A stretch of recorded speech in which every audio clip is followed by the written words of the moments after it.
सुशीला के घर में उसका पति मनोहर, बेटा भौमिक, बेटी अंजलि रहती थी। सुशीला का बेटा भौमिक एक बड़ी कंपनी में नौकरी करता था। एक रोज उसकी मुलाकात सोनिया नाम की एक लड़की से हुई जो कि पुलिस में थी। फिर धीरे धीरे दोनों को आपस में प्यार हो गया। भौमिक का परिवार खाने पीने का बड़ा ही शौकीन था। आहा, कितने स्वादिष्ट हैं ये तीखे तीखे पकौड़े। लेकिन सच कहूँ, अब मैं बूढ़ी हो चली हूँ तो ज्यादा तीखा मुझसे खाया नहीं जाता। क्यों झूठ बोलती हो माँ? अभी भी हम सब में सबसे ज्यादा तीखा आप ही खाती हो। देखो तो सबसे ज्यादा मिर्च के पकौड़े भी आपने ही डकारे होंगे। बिल्कुल ठीक कह रही है। क्या करूं, ये चटोरी जीभ है कि सुधरने का नाम ही नहीं लेती। मैं तो चाहती हूँ मुझे ऐसी बहू मिले जो कि और भी तीखा और मसालेदार खाना बनाकर खिलाए। फिर तो हमारे मजे ही मजे हैं। हाँ माँ, अब तो मुझे भी भैया की शादी का इंतजार है। ओ मैडम, अब कॉलेज के लिए देर नहीं हो रही? चल अब जल्दी से तैयार हो जा। वैसे भी लेट सोकर उठती है और फिर और देर कर देती है। अरे लेकिन जाने से पहले टिफिन तो ले आओ अपना दोनों। टिफिन तो मैंने बनाया ही नहीं। कोई ना, बाहर से कुछ खा लेंगे। कोई बात नहीं बाबा, हम कैंटीन से कुछ खा लेंगे। लो अंजलि, ये रखो 500 रुपए, तुम भी अपनी पसंद का खाना खा लेना। अच्छा अब जल्दी कर, हमें देर हो रही है। वो दोनों जल्दी से वहां से चले जाते हैं। ऐसे ही कुछ दिन बीत जाते हैं। अब भौमिक घर पर सोनिया के बारे में बात करता है। सोनिया पुलिस में थी और दिखने में भी बहुत सुंदर थी, इसलिए किसी को कोई आपत्ति नहीं हुई और दोनों की शादी तय हो गई। कुछ दिनों बाद ब्याह कर सोनिया अपने ससुराल आ गई। आओ बहू, तुम्हारे इस नए घर में तुम्हारा स्वागत है। अब सब कुछ तुम्हें ही संभालना है।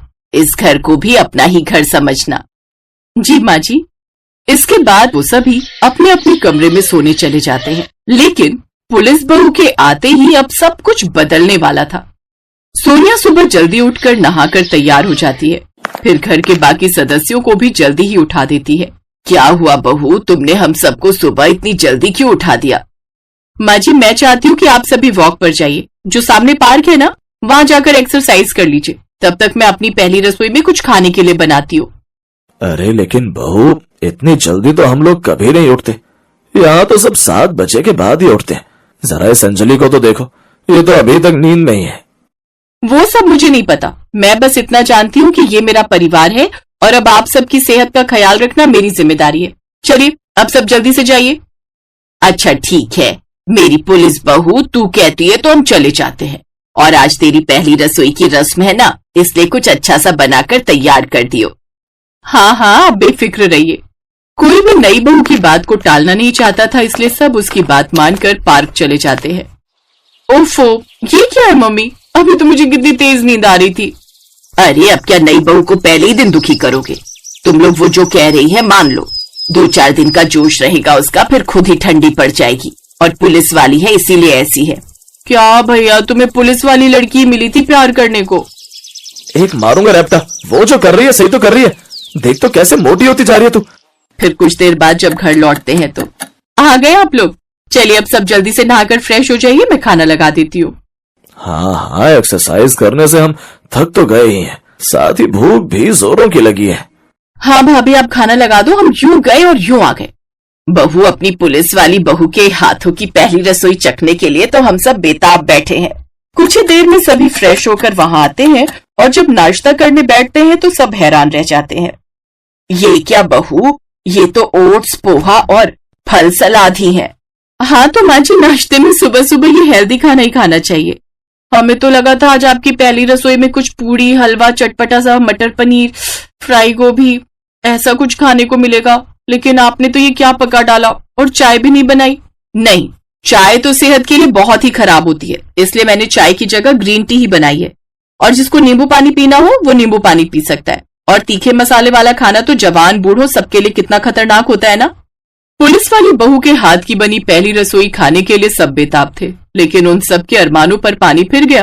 पर ये पहली बार ही था जो उन लोगों ने ऐसा सादा खाना खाया होगा। सबको लगा शायद ये 2-4 दिन की बात है, फिर सब कुछ ठीक हो जाएगा। लेकिन 1 हफ्ते बाद, अरे अरे, दोनों भाई बहन को कितनी जल्दी पड़ी रहती है जाने की। ये लो अपना टिफिन तो लेते जाओ।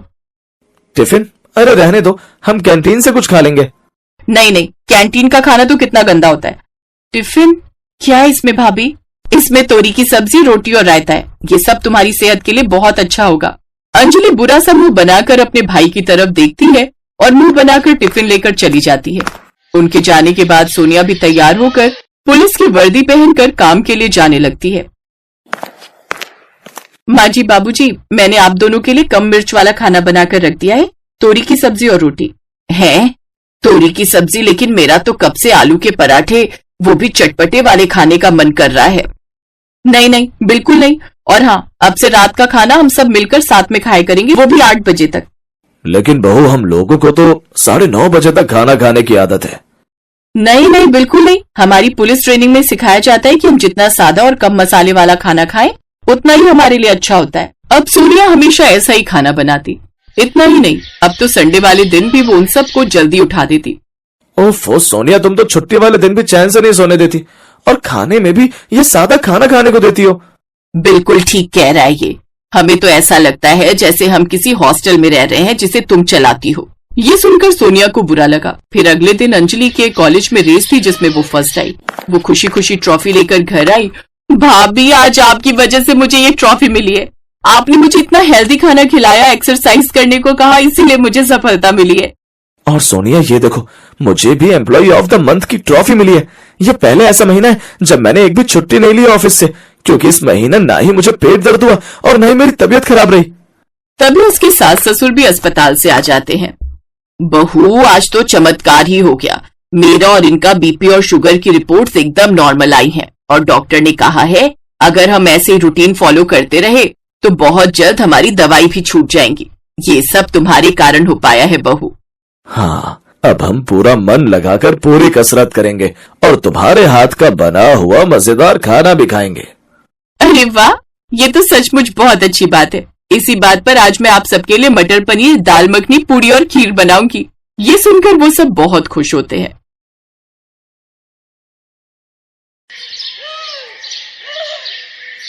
चलना अनन्या, किसी को उल्लू बनाते हैं। क्या सुकन्या, तुझे तो हर टाइम मस्ती सूझती रहती है। घर चल। चल लेंगे ना, पर पहले किसी को बेवकूफ बनाते हैं। नहीं, बहुत हो गया। उल्टे पुल्टे काम तू करती है और डांट मुझे खानी पड़ती है। और सुन, वो कल पड़ोसन आंटी के साथ क्या किया तूने? क्यों, कुछ कह रही थी क्या? हाँ, मुझसे कह रही थी कि आजा तुझे सबक सिखाती हूँ। बता तूने क्या कहा उन्हें? अरे कुछ नहीं, वो मुझे बहुत खड़ूस लगती है तो मैं उनसे भिड़ गई। और जब उन्होंने मुझसे कहा कि वो मम्मी से शिकायत कर देंगी तो मैंने भी कह दिया, यहाँ मैं भी देख लूंगी, मेरा नाम अनन्या है, अनन्या। इतना कहकर अनन्या गुस्से में सुकन्या को मारने के लिए दौड़ी और सुकन्या अपने घर की तरफ भागने लगी। अनन्या और सुकन्या जुड़वा बहनें थी, देखने में बिल्कुल एक जैसी। उनमें फर्क कर पाना बहुत ही मुश्किल था। कई बार तो उनके माता पिता भी उन्हें पहचानने में धोखा खा जाते थे और इस बात का सुकन्या बहुत फायदा उठाती थी। वो हमेशा कुछ भी शरारत करती तो डांट बेचारी अनन्या को खानी पड़ती। उस दिन भी घर देर से आने के लिए अनन्या को ही माँ से डांट खानी पड़ी। फिर शाम को, मिल गया सुकून तुझे? अरे यार, क्यों इतनी टेंशन लेती है? 1-2 साल बाद हमारी शादी हो जाएगी, फिर तू कहाँ और मैं कहाँ। सुकन्या धीरे धीरे और चालाक और कामचोर होती गई और अनन्या उतनी ही मेहनती और संस्कारी। मगर दोनों बहनों की किस्मत ने उन्हें एक दूसरे से दूर नहीं होने दिया। दोनों बहनों की शादी एक ही घर में हो गई। बड़े भाई की शादी सुकन्या से और छोटे की अनन्या से।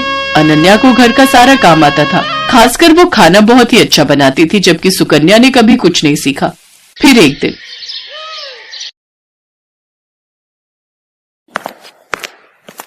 अरे बैठकर टीवी देख रही हो, पहले जाकर कपड़े तो धो लो। माँ जी, आप अनन्या को बोल दो ना, सुबह से मैं ही तो घर का सारा काम कर रही हूँ, बर्तन धोए और फिर खाना भी बनाया। अच्छा, सॉरी बेटा, मुझे लगा कि वो सब अनन्या ने किया है। नहीं नहीं माँ जी, सारे काम मैंने किए, वो तो बस अभी निकली है अपने कमरे से। अच्छा, रुको जरा, अभी खबर लेती हूँ उसकी। सरला गुस्से में अनन्या के पास गई जो झाड़ू लगा रही थी। दिन भर बस टीवी या फिर आराम, अब ये कोई टाइम है झाड़ू लगाने का? पर माँ जी। चुप हो जाओ, एक उसे देखो, अपनी बहन को, कितना काम करती है बेचारी। अपनी सास की बात सुनकर अनन्या समझ गई कि उसकी बहन सुकन्या ने उसकी सास को भी बेवकूफ बना दिया है। वो अपनी सास से कुछ नहीं बोली और चुपचाप झाड़ू लगाती रही। बेचारी अनन्या सुबह से शाम तक घर के सारे काम करती, लेकिन फिर भी उसे ही सास की डांट खानी पड़ती। फिर एक दिन, अरे बहू चल, मेरे साथ रसोई में आज मिलकर खाना बनाते हैं। ठीक है माँ जी, आप चलो, मैं आती हूँ। सरला रसोई की तरफ चली गई और सुकन्या सीधी अनन्या के कमरे में। अरे अनन्या, वो तुझे माँ जी बुला रही है खाना बनाने के लिए। अच्छा, बस अभी जाती हूँ। सुकन्या ने एक बार फिर अनन्या को बुद्धू बना दिया था और बेचारी अनन्या को पता ही नहीं था कि उसकी सास ने उसे नहीं बल्कि सुकन्या को बुलाए है। उधर रसोई में आ गई, कहाँ रह गई थी? चलो एक काम करो, तुम आटा गूंथ दो, मैं सब्जी काट देती हूँ। ठीक है माँ जी। अनन्या ने बहुत जल्दी और बहुत अच्छा आटा गूंथा था, जिसे देखकर सरला बहुत खुश हुई। और फिर, क्या बात है, इतनी जल्दी और इतना अच्छा आटा गूंथ दिया। अरे तुम अनन्या को कुछ सिखाती क्यों नहीं हो? उसे तो कुछ भी नहीं आता। अनन्या समझ गई थी कि उसकी सास सरला उसे सुकन्या समझ रही थी और वो ये भी समझ गई थी कि रसोई के काम से बचने के लिए कामचोर सुकन्या ने उसे सरला के साथ भेज दिया। उसे सुकन्या पर बहुत गुस्सा आया, लेकिन वो कुछ बोली नहीं। ऐसे वक्त बीतता गया। सरला की नजर में घर का सारा काम सुकन्या करती थी, रसोई सुकन्या ही संभालती थी, जबकि अनन्या सिर्फ दिन भर टीवी देखती थी, जबकि सच इससे बिल्कुल उलट था। और फिर एक दिन, अरे बेटी सुकन्या। जी माँ जी, बताइए। उस दिन जो तुमने हलवा बनाया था ना, वो बादाम वाला, मेरा खाने का बहुत मन हो रहा है, मेरे लिए बना दो ना। इसमें कौन सी बड़ी बात है, लो आप टीवी देखो, मैं बस अभी लाती हूँ बनाकर। ना ना, मुझे तो खाना है ही, पर मुझे वो हलवा बनाना भी सीखना है, तो मैं भी चलती हूँ साथ। तुम बनाना और मैं देखूंगी। अब आप बैठिए ना माँ जी। अरे चलो ना, साथ में बनाते हैं। सरला जिद पर अड़ गई थी और उधर सुकन्या की हालत खराब हो रही थी, क्योंकि आज तक उसने कभी कुछ बढ़िया नहीं बनाया था, जबकि उसकी सास सरला को लगता था कि सुकन्या ने पूरी रसोई संभाल रखी है। लेकिन सुकन्या इतनी जल्दी हार कैसे मान लेती? उसने फौरन दिमाग दौड़ाया। अब माँ जी, मैं तैयारी करती हूँ, तब तक आप बादाम ले आइए। अरे मुझे अपने कमरे में जाना पड़ेगा, बादाम का डिब्बा वहीं रखा है, चलो मैं लेकर आती हूँ। जैसे ही सरला अपने कमरे की तरफ गई, तभी रसोई में अनन्या आ गई। उसने बिल्कुल सुकन्या जैसी साड़ी पहन रखी थी। तू जा, मैं देख लूंगी। पक्का ना? हाँ हाँ, मुझे पता है कि तुझे कितना हलवा बनाना आता है, जल्दी कर वरना माँ जी आ जाएंगी। अनन्या नहीं चाहती थी कि उसकी बहन को डांट पड़े, इसलिए वो सुकन्या बनकर रसोई में काम करने लगी। उसने अपनी सास को सुकन्या बनकर ही हलवा बनाना सिखाया। हलवा बहुत ही स्वादिष्ट बना था। सरला सुकन्या से बहुत खुश थी, क्योंकि वो तो अनन्या को सुकन्या ही समझ रही थी। फिर जाते जाते सरला ने अनन्या से कहा, बेटी सुकन्या, तुम ना अपनी बहन को भी समझाओ, मुझे तो उसे देखते ही गुस्सा आ जाता है। बताओ, तुम दोनों एक ही माँ की कोख से जन्मी हो, लेकिन तुम में और उसमें कितना अंतर है। सरला की बात सुनकर अनन्या को बहुत दुख हुआ। वो अपनी सास से सब सच कहना चाहती थी, लेकिन फिर अपनी बहन के बारे में सोचकर चुप रह गई। अगली सुबह सुकन्या जैसे ही उठकर रसोई की तरफ आई तो उसकी सास सरला ने उसका हाथ पकड़ लिया। ये क्या कर रही है माँ जी?